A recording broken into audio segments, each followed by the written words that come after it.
Create and manage new contacts in Sendvise. First off, click Dashboard to view your account overview and performance metrics. From here, you can view your complete dashboard overview with key metrics and account information. Afterwards, click on All Contacts to view and manage your entire contact list. Afterwards, click the Add Contact button to create a new contact entry.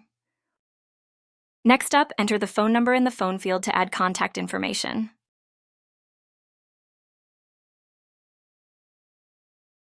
Following this, enter the contact's name in the name field to complete the form.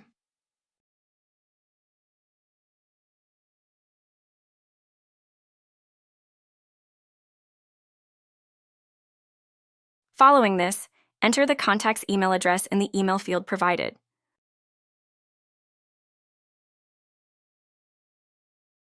From here, click the Assign to drop-down to select who manages this contact.